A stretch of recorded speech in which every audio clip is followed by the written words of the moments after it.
Est-ce que c'est bien de reporter une chose qu'on devait faire, de remettre au lendemain, une chose qui n'est peut-être pas urgente, mais qui peut être utile? Alors, je vais vous raconter une petite histoire rapidement avant d'entrer dans le vif du sujet. Il y a quelques mois, je me suis résolu d'apprendre la langue allemande, d'avoir quelques notions d'allemand. Pourquoi? Parce que je projetais aller en Allemagne au mois de juillet pour le mariage qui s'est déroulé dans la famille. Donc, je pense que j'avais pris la décision d'apprendre l'allemand, c'était au mois de février, je pense. Donc j'avais téléchargé une application pour apprendre l'allemand. Figurez-vous que je n'ai rien fait, je n'ai pas appris. Je ne sais même pas pourquoi.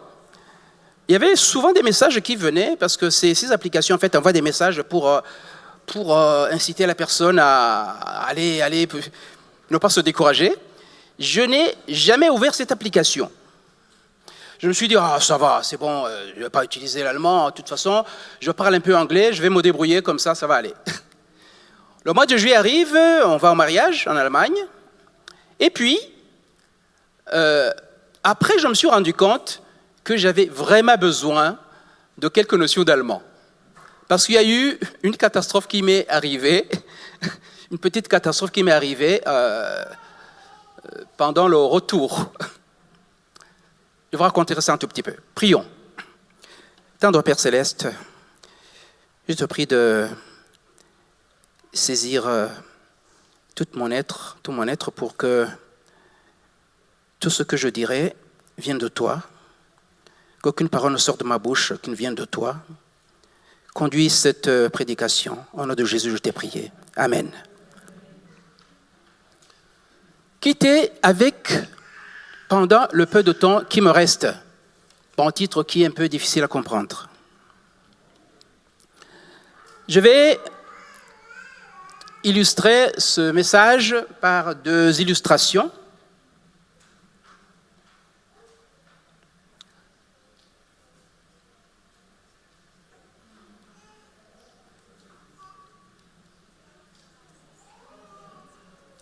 Voilà, c'est là. Par rapport à ce que je viens de raconter aux enfants sur la catastrophe d'une structure physique, une construction qui s'effondre, on peut avoir d'autres types de catastrophes qui peuvent se dérouler à un endroit donné où il y a beaucoup de gens. Incendie, autre catastrophe quelconque, dégâts des eaux, on ne peut pas savoir. Donc ça peut être très dangereux pour les personnes qui se trouvent là. Imaginez alors qu'il y a certaines personnes qui sont au courant de l'imminence de cela et qui doivent encore donc avoir une responsabilité. Les autres, beaucoup d'autres ne savent pas qu'il va y avoir un danger, mais certaines personnes le savent, ils ont été informés. Alors, la question est celle-ci. On peut se poser 2 questions. Quelle doit être l'attitude de ces guides, donc les gens qui vont guider les autres personnes à évacuer, à sortir d'un endroit dangereux? Quelle devrait être leur attitude de cela? Attitude pour eux-mêmes et pour les autres. Vous imaginez bien qu'ils doivent d'abord s'assurer qu'ils sont en sécurité eux-mêmes avant de mettre en sécurité les autres. Autre question, quels pourraient être les sentiments des personnes à évacuer? Est-ce qu'ils ont entendu ou non le message qui leur dit de quitter? Est-ce qu'ils l'ont entendu? Est-ce que ce message, ils l'interprètent comme il faut? Parce que tu peux écouter un message, tu peux l'entendre et l'interpréter à ta façon. Complètement à ta façon. Ce qui ne correspond pas exactement à ce qui devrait être. Alors,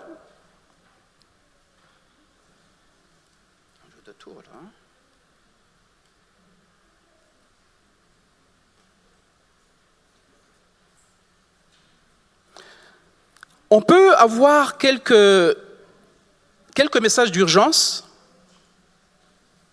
à donner à ces personnes pour évacuer les lieux. Il y a beaucoup de messages.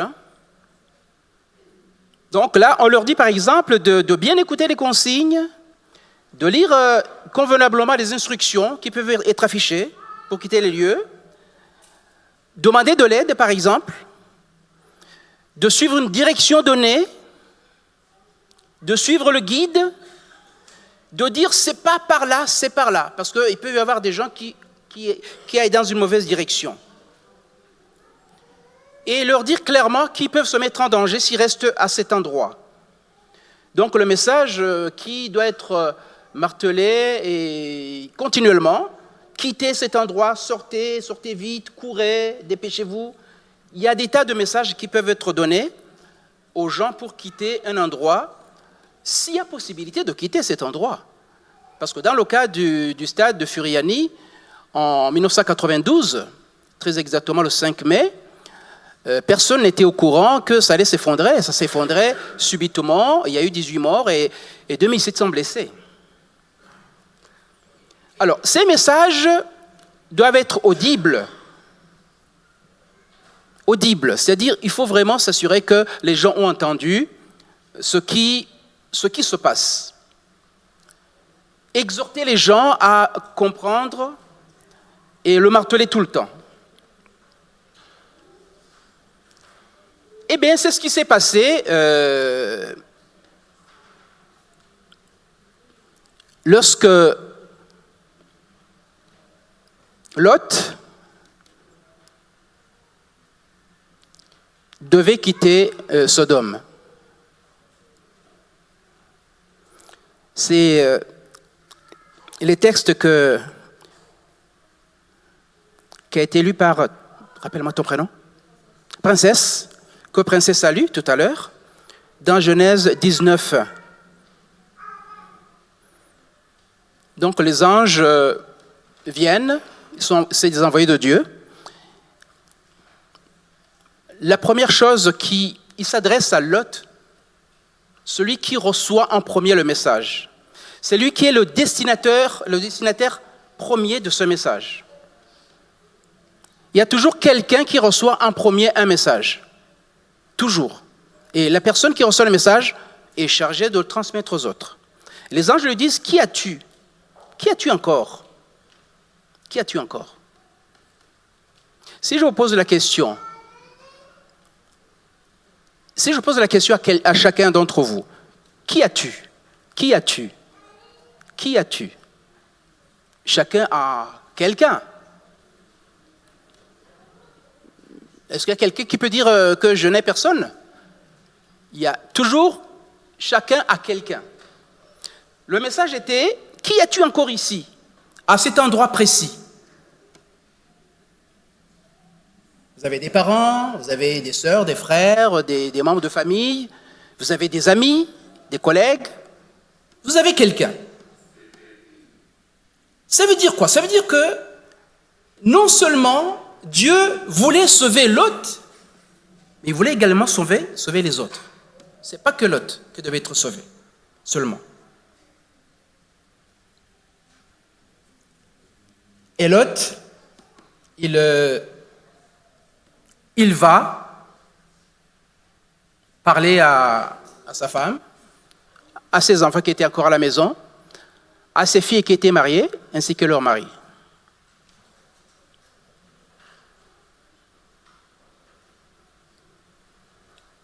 C'est tout petit. Il leur parle du danger. Sortez de ce lieu, car l'Éternel va détruire la ville.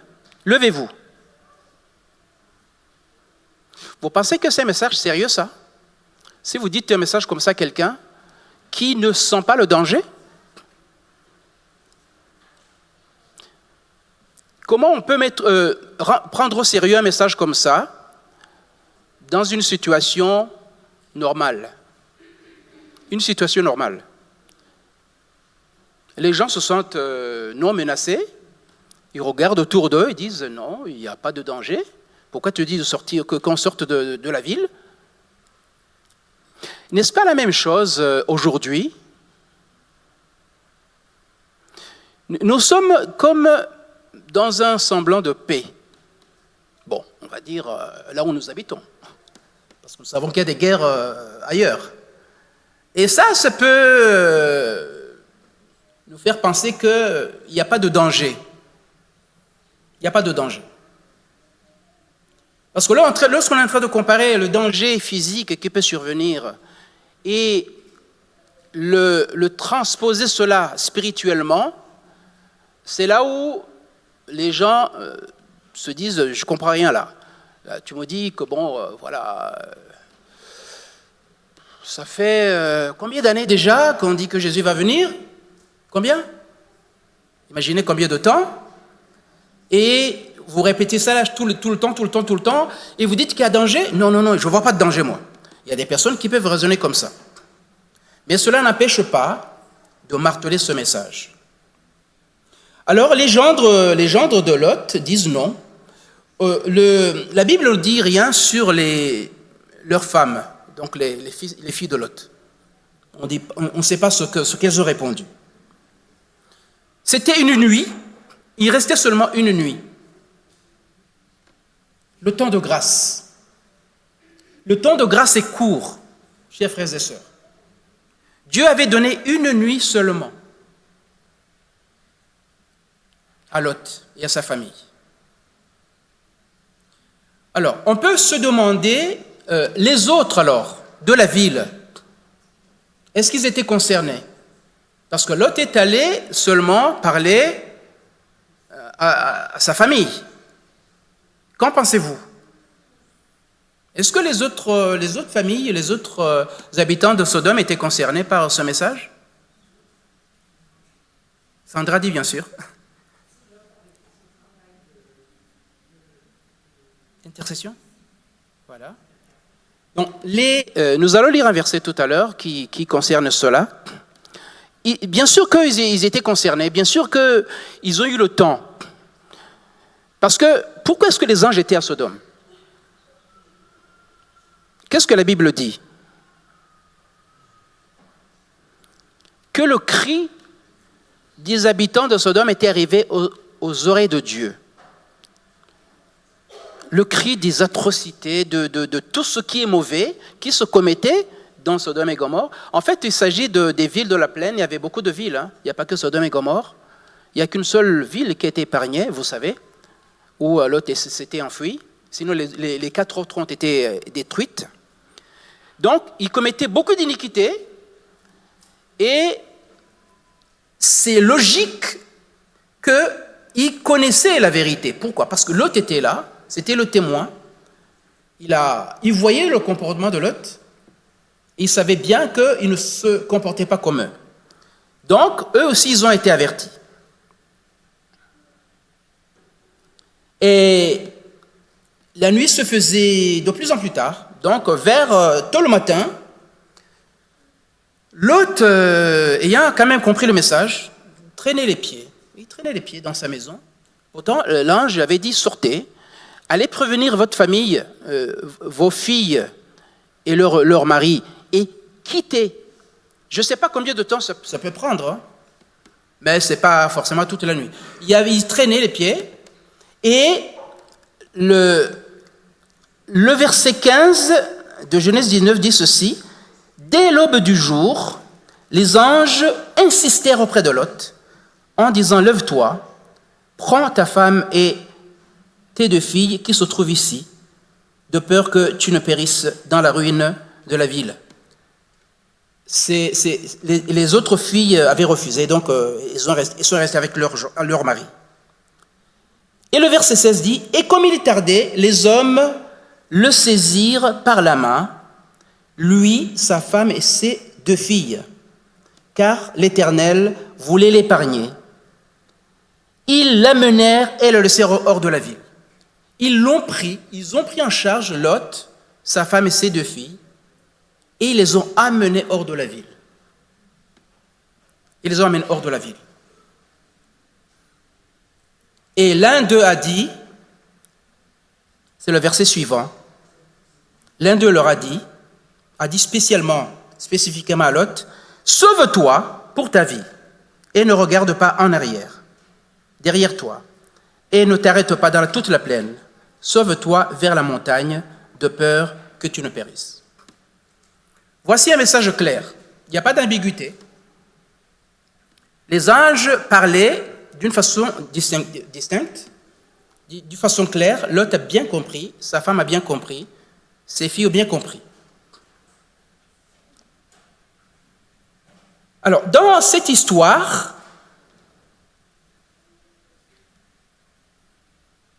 de Lot et sa famille, il y a Dieu et ses premiers messagers.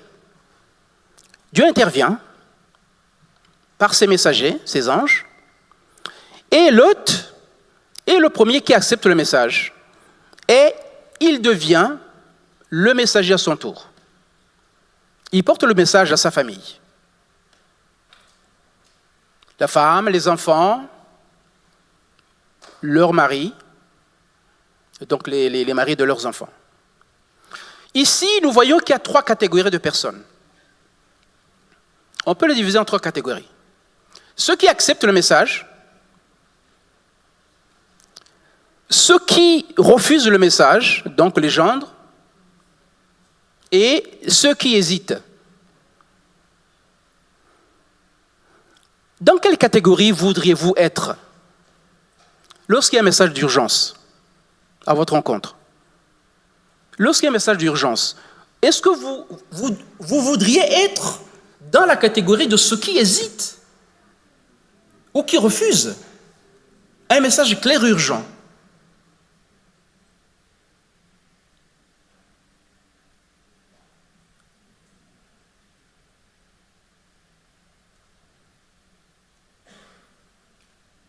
Dans 1 Timothée 2, verset 4, il est dit que Dieu veut que tous soient sauvés et qu'ils parviennent à la connaissance de la vérité.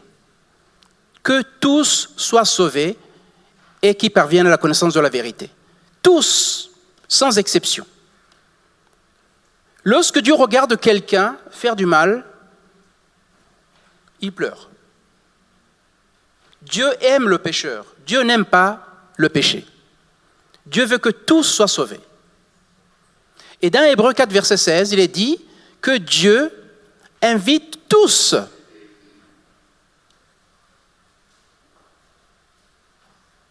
à son trône. Il invite tous à son trône de grâce afin de recevoir miséricorde et secours au moment du besoin. C'est au moment du besoin qu'on a besoin du secours, qu'on veut vraiment le secours. Et la personne qui recevra le secours de Dieu, c'est celui qui aura été devant le trône de grâce de Dieu pour demander la miséricorde. Alors, les habitants de Sodome ont eu ce temps de grâce. Ils ont eu ce temps de grâce, mais ils ont refusé. Ils n'ont pas saisi ce temps de grâce, ils ont refusé cela. C'est pour cela qu'ils n'étaient pas concernés en fait par le tout dernier avertissement, parce qu'ils étaient endurcis complètement. Le verset 24 à 25 de Genèse 19 dit que les habitants des villes impies furent détruits. Ils ont été tous détruits parce qu'ils ont refusé. Dieu ne voulait pas les détruire. Il attendait qu'ils se repentent. Ils n'ont pas voulu se repentir. Alors, la catégorie des personnes qui hésitent, la femme de Lot fait partie de cette catégorie. Qu'est-ce qui s'est passé avec elle? Est-ce qu'elle a écouté le message? Est-ce qu'elle a compris le message? Est-ce qu'elle a compris l'urgence de ce message? Qu'est-ce qui l'entravait au point de d'hésiter, d'avoir des hésitations. Et à la dernière minute, rappelez-vous que les anges l'ont également amené hors de la ville. Elle était sortie de Sodome. Elle n'a pas été brûlée dans la ville. Elle n'a pas été détruite dans la ville. Elle était hors de la ville. Elle était hors de danger, on va dire. Mais est-ce que cela nous montre que il y a des étapes de la vie spirituelle. Ce n'est pas parce qu'on a atteint un niveau donné que tout est fini, qu'on est hors de danger. Il faut continuer. Il faut continuer. Il faut continuer. Alors, qu'est-ce que ça passe avec la femme de Lot?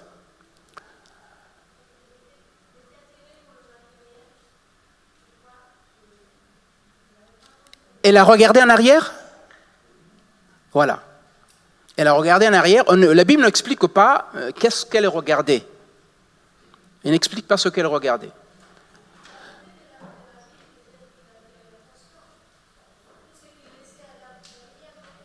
D'accord. D'accord. On peut imaginer des tas de choses qui se passaient peut-être dans son esprit. Pourquoi elle n'a pas, est-ce qu'elle a compris le message de ne pas regarder en arrière? Est-ce qu'elle s'en fichait? On ne sait pas. En tout cas, les versets d'avant, donc c'est le verset 26 qui dit que la femme de Lot a succombé à la tentation, donc elle a péri, elle est devenue statue seule. Mais 2 versets avant disent que les villes sont brûlées. Alors, est-ce que c'est successif? Je ne sais pas. On ne peut pas savoir. On ne peut pas dire, elle regardait le feu et disent waouh. Oui, Sandra?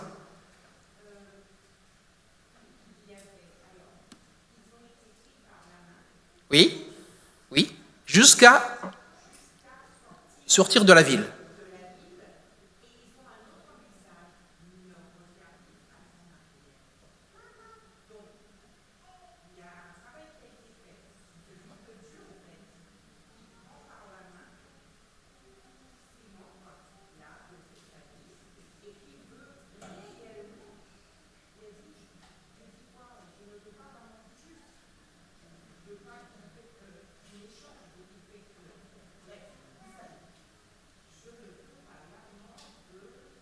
Du méchant.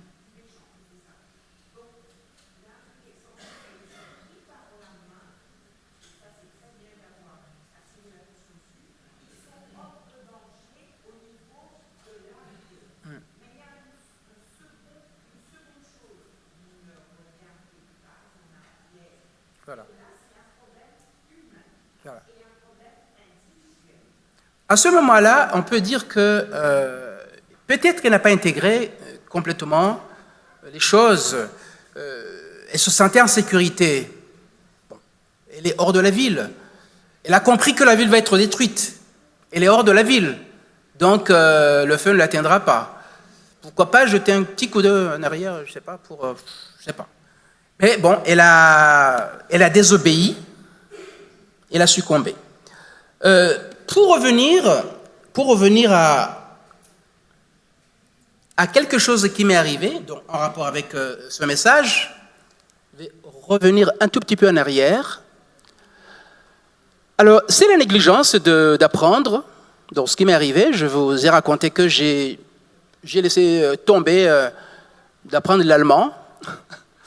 Et puis, qu'est-ce qui se passe? Je devais quitter l'Allemagne par le train et j'avais des billets qui étaient prêts, que je venais d'acheter le billet. Et c'était écrit en allemand. Donc, il y avait une gare où je devais me présenter pour prendre le premier train qui m'amènera au train final qui m'amènera à Lyon. Et qu'est-ce qui s'est passé sur ce billet-là du premier train? Il y avait une gare. En fait, dans la ville où je devais prendre le train, il y avait 2 gares. Et je me suis trompé de gare. Il y avait un nom qui était à côté d'un autre nom que j'ai bien compris, mais ce nom signifiait aéroport en allemand. Je n'ai pas compris. Je devais prendre le train à l'aéroport et non pas à la gare centrale de la ville. Donc je me suis dirigé à la gare centrale de la ville pensant que j'allais prendre le bon train, excusez-moi.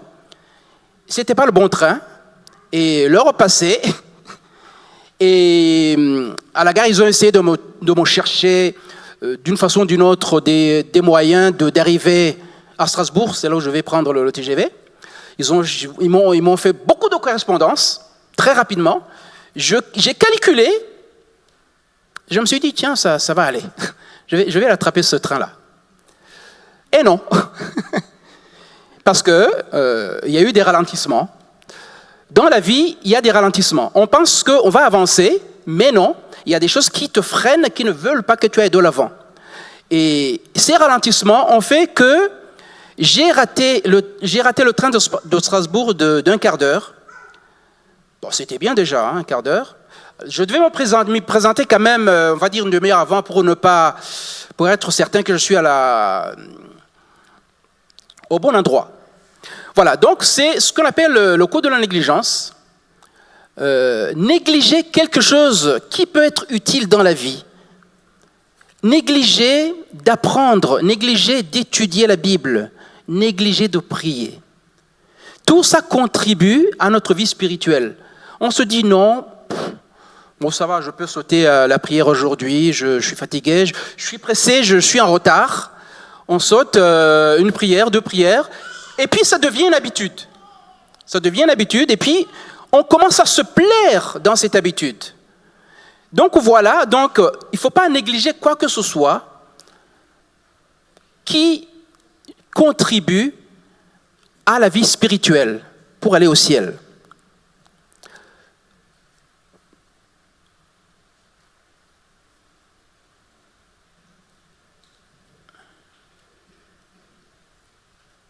Ça ne marche pas là.